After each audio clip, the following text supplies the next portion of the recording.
for people like us, along with my lovely co-host, Tony Love Trower. That's her, not me. No, it's not him. It's not him. I mean, I'm sure he's lovely to somebody, all right? But yeah, we want to call her right. But no, we got a special show today, and we are we're actually focused. Well, first off, Tony, say hi. I'm sorry. Hey, everybody. All right. We want to let you know that we have something really special today going on, and this guy, I've known him for a long while. When it comes to music, he is one of the giants, especially in the Philadelphia, Delaware, and Jersey area. I want you guys to give a silent wave and everything else to Ollie Hackett. I'll give you a peace sign. How you doing? All right. There you go. How you doing, everybody? Glad to be here. Glad to be here, man. It's good to have you. I mean, good to be here with you. Hey, man, thank you, man. I appreciate that. And you know, I know one time I was on your program, but now it's great to be able to flip the script and have you here with us, and we appreciate that. Yes. You are a true giant. Thank you. I want you to tell everybody and explain Ollie Hackett in terms of what you've done and what you're doing. Wow, I don't know if I've ever been put the questions been put to me like that. I don't know. I can tell you this: Ollie Hackett is music. There you go. I think that's about the best way to describe it. When I married my wife, she is my wife, but I have a mistress who is the music, and she knew about that from me. And that is it. Music has brought me in this world, and I'm hoping that when I do go, it will be there to take me out. And I say that because in this thing called life, there's ups and downs, and music has always been there on my ups, and music has always been there on my downs to bring me back up again. Wow. Yeah. That's a beautiful thing. So, I mean, in regards to music and everything that you've done, I mean, like, you know, I know it goes into different facets and different avenues. Can you explain some of them for the people? Well, the title King of the Oldies is something that I hold very, very dear. And I don't know if I even ever told you, this happened way long time ago at Loretta's Hi-Hat. Okay. And it was an actual ceremony that I got down on one knee and I was knighted on both, with a sword on both shoulders. I just like to go the whole distance. By Rolls-Royce Howard, matter of fact. Really? Oh yeah, Rolls-Royce. Yeah. Rolls-Royce Howard. He was the one that actually did the knighting. And at that night at Loretta's Hi-Hat, I became Ollie Hackett, King of the Oldies. Oh, right. And that title has been going with me ever since. And I'm very so proud that it's well earned, because people will call me, just before you guys got here, somebody called me and said, Ollie, who did this song here? And that just makes me feel good that somebody calls me, and say, well, who did such and such? Well, I thought it was when I say, and I've got some people who are pretty knowledgeable of the oldies, if you will. Wow. And they'll call and say, well, I thought such and such. Matter of fact, the big thing that's going around the industry right now is the Luther Vandross stuff. Really? And if you noted, I don't know if you've seen the documentary or not, but they say that Roberta Flack pushed him out there, gave him a start more or less to push him out. That happens not to be true. Okay, explain it, please. That happens not to be true. There was, I won't say it's not true. I will say it's not all the truth. There was a young lady before Roberta, that helped push Luther out there, but Luther wasn't ready to go yet. Her name is Maxine Brown. Maxine Brown. All in My Mind was her big song. Maxie and I are still very, very good friends, and I talk about her often. And there's a song that I play on my show from time to time that Luther sang background with her. And if you listen closely, you can hear Luther. Wow. You know what I mean? So I was a little disappointed that the legend that she is wasn't mentioned in that documentary. Okay, not that anything was wrong, because I guess people set it up the way they wanted to set it up. But yeah, Luther Vandross and Maxine Brown go way back. I got a question for you. Did she also do G.C. Cameron or no? No. Okay. Make sure you got okay. There's somebody else like that. And I talked to him last week also. Really? Yeah. Well, G.C.'s he's a great guy. Yes, he is. Man. So hard to say goodbye. Yeah. Oh, really great. Yeah. Well, that is awesome. So. If somebody calls you about the oldies, do you ever, at any point, find yourself at a point where you don't know the answer? Well, it's maybe not that I don't know, if I can't remember that at the time, because I'm not 25 anymore. You know what I'm saying? Oh, you're getting younger. I'm not 25 anymore. Things used to just pop up like that. Or if it's an intricate question, then I'll need to go look it up and I'll get back to them. Yeah, so a lot of stuff is like right here, still floating right around. But then there's some, if I want to go into detail, if you will, then I sort of have to go look it up and make it down. Get, hey, look, this is this, and this is where, blah, blah, blah, that type of thing there. Sometimes the years get a little fuzzy, too. You know, the years get a little I can fuzzy. imagine the years. Yeah, There's a lot of information there. Exactly. You mentioned that you're taking a little hiatus. Is this like is this for just the holiday Yes, season? yes, Okay. yes. So yes. like, what radio station when you go back are you going to be on? Yes, And yes. And is that the only radio station you've ever worked for? Have you worked for any others? I've worked for multiple radio stations. Right now I'm just doing 2 WPPM 106.5 FM out of Philadelphia. Uh-huh. And rememberthenradio.com on a Thursday night from 8 to 12. I'm sorry, I put that out wrong. Rememberthenradio.com every Thursday night from 8 to 12. Okay. Okay, and then there's WPPM on Friday nights from 10 p.m. until 2 a.m. Okay. Which is a part of Philly Gam, if you will. Wow, Yeah, man. so I Late do night those. hours. Then I've got I've always done that. I know. I've always done that, and then there's my TV show that comes on Wednesday evenings at 7:00, and then I do a podcast. Well, where will people be able to see that, your TV That show? Salt, Pepper, and Memories is still on every Wednesday evening at 7:00 on phillycam.org/watch. Okay. Yeah, 7:00 every We'll Wednesday. put that up on the screen for everybody. Okay. Yeah, Okay. yeah, Okay. yeah, yeah. I'm looking to start. Those are the reruns that we've done before. COVID came in and just shut everybody down, as you remember. Yeah. Yeah. It shut everybody. So I haven't had any new shows since then, but I'm looking now for a venue to start picking it up and get that back in again. Okay. That show was created when COVID hit, actually. I said, now that everybody, the artists are shut in, we're shut in, Yeah, the jocks, yeah. everybody's shut in. So I said to myself, what can I do to continue on and keep my audience close to the artist? So I said, well, why not do a show? And so I called one of my very good friends, I called Martha Reeves. Martha Reeves in the Vandellas. Yeah, listen, And I said, hey, babe, would you do something? I said, consider this. Would you come on a Zoom call and talk to us, my audience, about your experiences in Motown? And I said, mainly about her love for Marvin Gaye. That was it.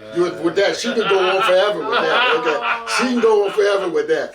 But she said she would gladly do it. So I said, this is good. So my very first guest, and I'm so sorry to say he's no longer here, was, I just forgot his name, Soul Survivor. you're talking about Kenny, Charlie. Kenny.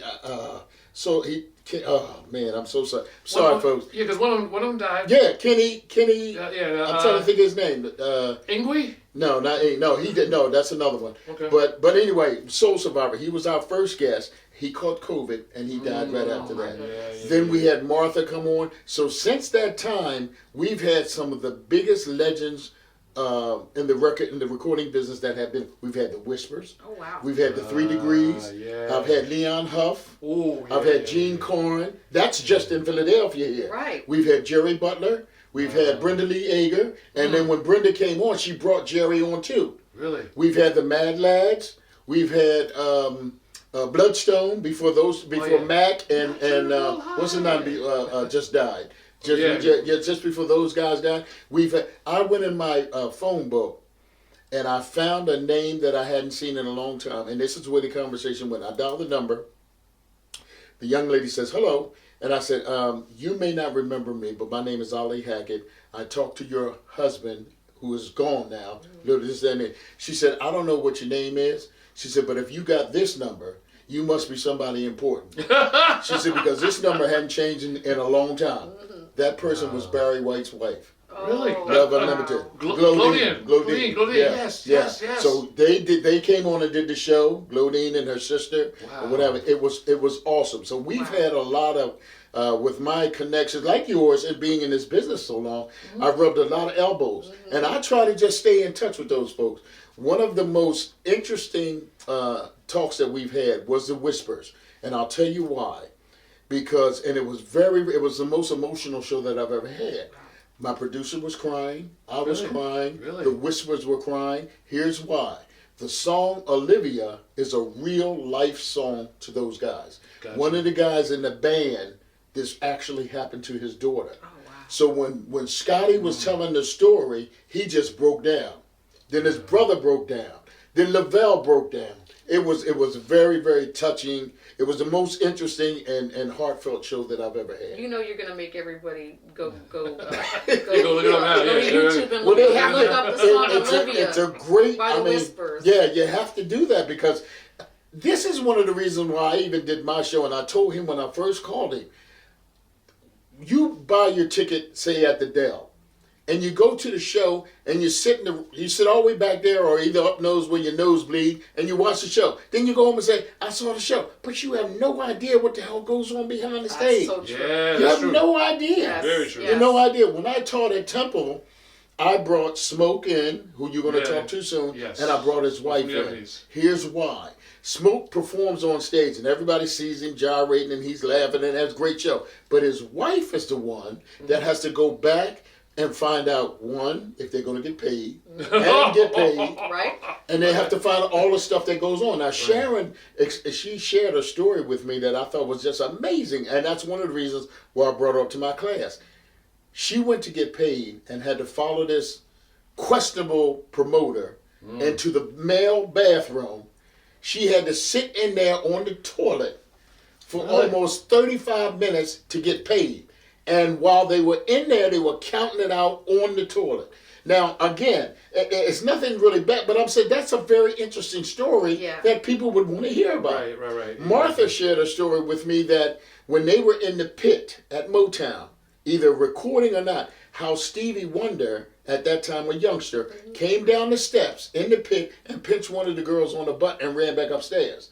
See, that's a great story. It's not going to hurt anybody, but it's a great story because now somebody will say, when they're singing Heat Wave, I wonder if that's the song he pinched one of them on the butt. Right. You know what I'm saying? Or when he's singing Boogie on Rugby Woman, you know what I mean? So there's things that happen behind the scenes that I think are you're not going to find this stuff on the back of an album. No. Or on the insert of a CD. Right. This is stuff that people have to talk to you about and tell you that they've lived and they've breathed and, this, that, and the other. Yes. You know? So does that mean you're going to write a book? You know what? I would like to because people have been saying that to me for years. You should. Because I've got a lot of, different thoughts and, ideas and what have you. It's probably something I should look into. I think it's something you should look into because you got a lot of stuff that people would want to hear. Yeah. And stories like that because there are, like you said, there are a lot of stories about people behind the scenes. Exactly. And a lot of people you talked about, I've actually played for, and I know, that everything up front is not what's behind. Exactly correct. Exactly. All you do is when you go to the show, you get the finished product. Right. You don't get what led up to that. The argument with the promoter about you ain't got my money, or the guys that are on stage stepping and sweating and come off the stage and look to get paid, and the promoter that ran away with the money. You know what I'm saying? Yeah, it has happened. I've seen it happen. Yeah. I've seen it happen. Yeah. So there's some great stories out there, good, bad, and indifferent. Have you ever come across that? Has that ever happened to you? Yes. Okay. Yes. How did you handle it? I'll share a story with you with a very famous person that did that to me, but because she was who she was, I let it go. And I'm glad I did because it turned out to be in my benefit later. Okay. The young lady was named Miss Loretta from Loretta's Hi-Hat. She opened up a new club in, I think it was Paulsboro. Okay, she had left the Hi-Hat, sold that, and she opened up a news club, but she had me come down and play. I played for 13 hours. Nobody just I know I played that long. 13 hours. I took a break maybe about 8 hours in, and she says to me, I said, well, Miss Loretta, she said, no, boy. She said, you go over there to the kitchen, get you a pork chop sandwich, go upstairs and lay down for 2 hours, come back down here and finish playing. I never questioned it. I went up, I got 2 pork chop sandwiches, and I came back. But she was the type of person that she's responsible for Gamble Enough. Wow. Okay. Why would I argue with her? Right. I didn't know that at the time. But I mean, she was a very, very powerful woman. And she connected me with other people. The Checker Club that was in Philadelphia. Gotcha. And some of those folks, what's his name? Sid Booker and Sid Booker. What's the one that was, what's his name? Gosh. Oh man, I can't think of the name of the club. Broad and right there where you were, Route 1 crosses underneath. You see me on the right hand side. I know the area. Yeah, you know what I'm talking about. Oh, Anyway, but she connected me with so many of the bar people, if you will. Okay. That oh yeah, you hire him and you play, he'll play, and this that. Biscuit at 40th and Market at Natalie's Lounge, which was a great place to be. I wound up playing Blueberry Hill. I don't know if you remember that. Hill. Okay. Man, that was a great place to play there. So I wound up and I started getting my wings, and well, not necessarily wings because I already had them, but I started knowing different people. Right. Around, and that's always a good thing, and it comes good from a recommendation from somebody like her. In this business, yes. Yeah. Yes, absolutely. Yeah. Absolutely. So that's the story that I'll share with you about not getting paid, if you But will. you just invested in yourself. I did. A lot of times I when did. we are not paid enough, but you look at the gig and you're like, I can't say no to this because Right. I'm gonna be seen here, or this person's gonna see me. That's an investment in yourself. It is. You spoke the truth, but I want to tell you that, in my opinion, today, the folks that have followed me don't look at it that way. Mm-hmm. It's all about the dollar right now. Yeah. It's all about the dollar. You either going to pay me this or I'm not playing. You know what I'm saying? It's not about I don't think that they've even take the youngsters that are playing, if they're playing. I don't even know what they're doing. I don't think they've taken the time to look at the business and see the business aspect of it and see what can be done. But it's all about the money now. It's definitely all about the money. So does that make it better or does it make it worse? I think it makes it worse because with the money situation, it becomes non-humanistic. Right. You know what I'm saying? Right. It becomes like I'm doing a gig and then I'm going home. You don't get to know the people, to feel the people, to feel the atmosphere and what have you. And back in the day when we were playing, you had to build a club. Mm-hmm. You go there to play. The owner would pay you to play, but you build your crowd. Right. You know what I mean? You build your crowd. Now you got people coming from this place. And when I was at Loretta's Hi-Hat, on Sunday nights you could shut it down. We had people coming from everywhere. Wow. Then when I was playing, I played this at McGuire Air Force Base when I was in the service. I opened up and I happened to have the only person that has ever done this. I started at what they call the Airmen's Club on a Tuesday night. Mm-hmm. 50 people you could get in there. The first night we packed it out. The second Tuesday, they moved me to the service club, which was next door. 500 people could fit in there. By the end of the month, that was packed out. I couldn't go back in there. They didn't have any other place for me because I was only an airman. Right. I wasn't a lieutenant or anything like that, an officer. They didn't have any place. They wound up giving me a 747 hangar. They pulled the airplanes out, and I used a 747. Now, mind you, let me go back to this. This is on a Tuesday night. Wow. People got to go work on Wednesday. Right. We had people coming from Maryland, from Jersey, from New York, from Philadelphia. People coming from everywhere to be a part of it. That's where I met Otis. You remember Otis? Otis Givens that died. Yeah. That's where I met Otis at. Really? Okay. He came over there one Tuesday night and was dancing. I fell in. I said, this guy is awesome. But this was only two. We averaged somewhere in the neighborhood of 1,000, 1,200 people. So what era was this in? This was in the mid 70s. I was in the service then. Went in 71, and so this must have been at McGuire like 73, 74. So back then, building your audience was different than building your audience now. What suggestions do you have for people now that are trying to build their audience in this era? Because we knew how it was back then. Word of mouth. Yeah. You were they sold vinyl back. People were purchasing. Yes.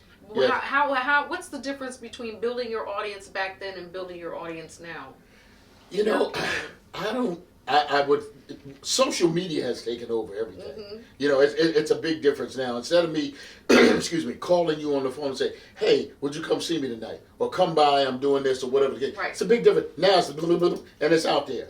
Mm-hmm. But to me, this is fine. It gets more people and it's faster, but it's inhuman. Mm-hmm. It's like plastic. Right. It's like plastic. Right. You know what I mean? It's like there's no feeling with it whatsoever. Whereas I call you, I'm taking the time to sit down on my phone and call you. Now, you're on your phone at your home, we're talking. Right. You know what I'm saying? It may take us a few minutes to reach a certain level, but you're talking. Right. And then when you hang up, you say, wow, that was nice of him to call. Right. Absolutely. You know what I mean? Personal. Exactly. So to me, it's not like that today at all.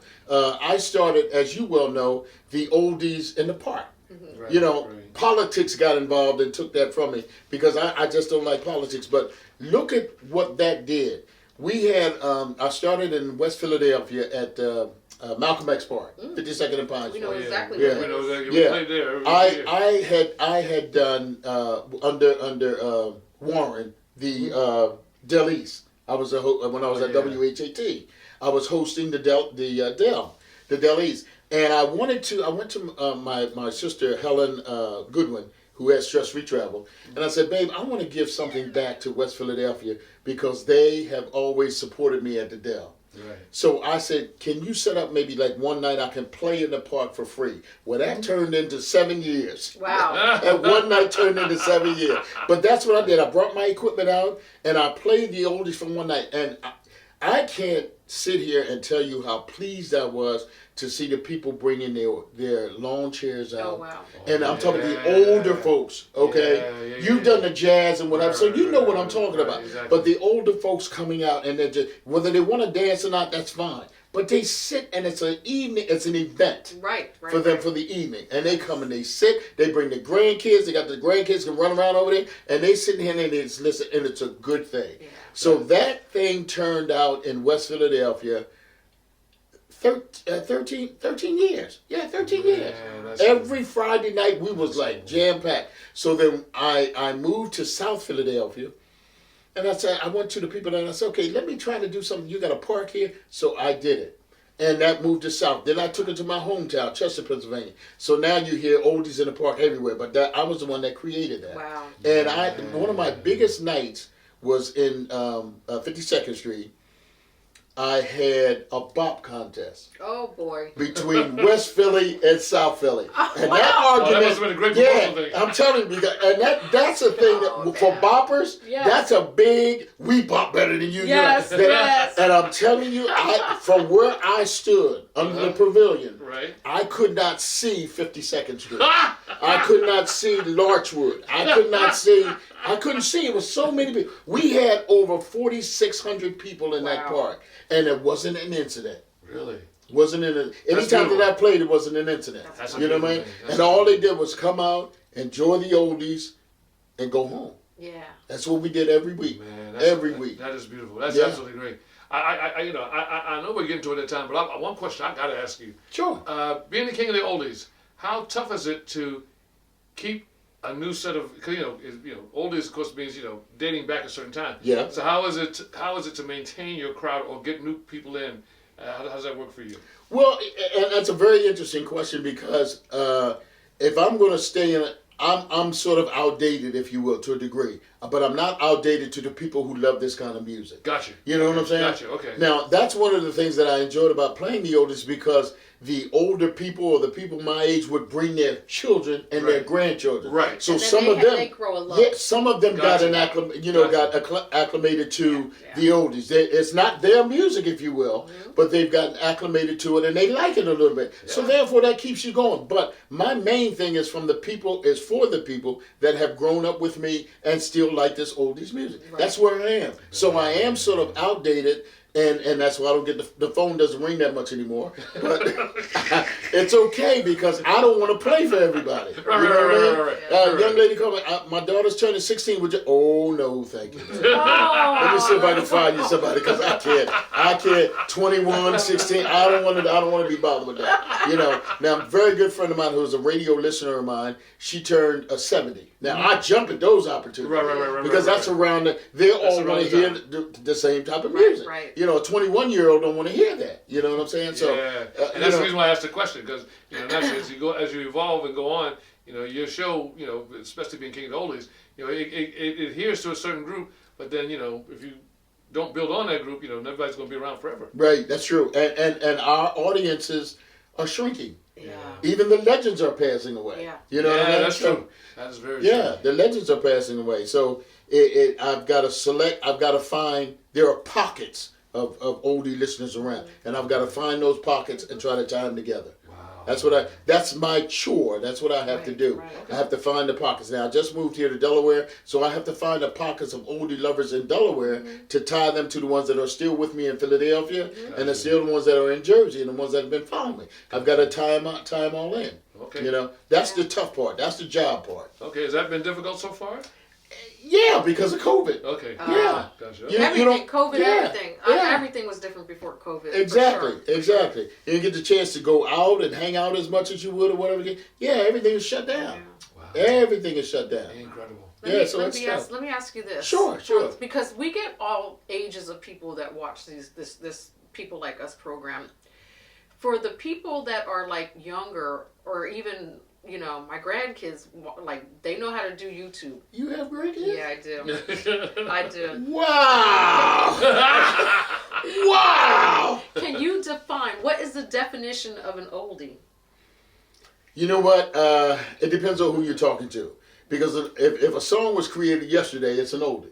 Oh. That's right. It's an oldie. That's right. It really Okay, is. It's created yesterday, no, but it's not in the category that I play. Right. Okay? I play from the 50s, 60s, and 70s. Okay, so that's... And that's where I am. Okay. Now, I may drift a little bit, a Michael Jackson, if you will, who was in the 80s. Oh, yeah.